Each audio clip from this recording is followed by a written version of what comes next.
There is a well-known phrase that from great tragedy comes great comedy. Yeah. When and how has that been true for you? I think, like, someone I was so close with, like, so close with, was my nana, my dad's mum. And she, like, we had the same birthday, and she was just amazing, like, had such a great sense of humour that I'm sure formed kind of how I've ended up in this industry and shaping that comedic voice. She had a really good northern sense of humour, like really, really cheeky and really naughty. And then, and also, like, we grew up on the same street. We lived at number 97 and she lived over the road from us. And her husband, my grandpops, passed away when I was only like 12, 13. So she was on her own over the road for ages, and she'd come over. She basically sort of had an open door policy with us, and it was really lovely. And then she got dementia, and it was really, really tough, because if you've ever loved anybody who's got dementia, it's so hard, because it takes everything from within, and it takes everything about that person. But what was nice, so she had it. She probably had it for the last 15 years of her life, particularly the last 5 kind of at its worst level. And she went from living in over the road to kind of living in a little flat with people checking in on her, to then being in a care home.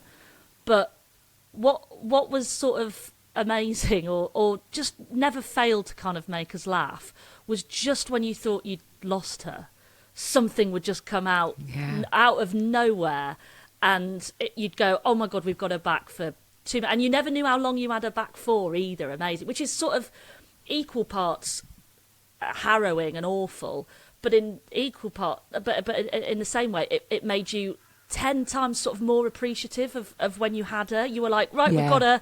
Really, it made you absolutely absorb everything she said, because you didn't know when that was going to happen again. And also she was always so kind of very northern and very quite stubborn. So if she said something was green, it was green, and that wasn't up for debate, right? And I can remember this used to happen all the time. We used to have her over for Sunday lunch, which sometimes would be on a Wednesday because she thought it was a Sunday. She'd be like, I'm here for Sunday lunch, and Dad would just be like, right, let's get out some Yorkshire puddings and some sausage, quick. Like, we just adapted. We would just, like, Mum would be halfway through making a pasta, and Dad would be like, we're doing Sunday lunch, quickly. So we'd have like an impromptu Sunday lunch, because we didn't want to make her feel embarrassed. So we'd do all this. And I remember, I think we'd been watching like a David Attenborough thing on the telly about Mount Everest. And she just was like halfway through her meal, and she went, oh, because I've climbed it. Like, we sort of all looked up from our dinner at each other. We were like, who's going to take this one then? I think Dad said, like, you what, Mum? Like, I don't think you did. And she like made out like my dad was in it. She was like, of course I did. Like, what are you talking about? Yes, I did. I went up and I skied down. You hike up and you ski down. Like, she was talking to us like we were the idiots. She was like, you hike up and you ski down. That's what you do. So we were sort of like, and we learned this with dementia. It's more helpful often to not challenge, yes, and to just go with it. So we'd go, all right, that must have been amazing, Nana. Like, when did you do that? She went, I took my bridesmaid, Elsie, who was her bridesmaid, like her best friend. She was like, me and Elsie.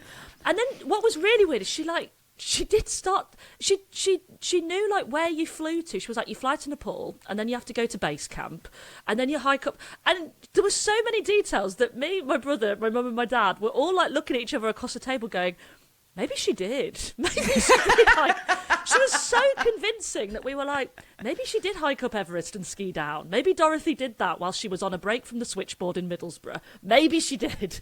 And there would just be like little things like that where, although it stems from a really tragic thing that's happening to somebody you really, really love, you can't help but it be really funny.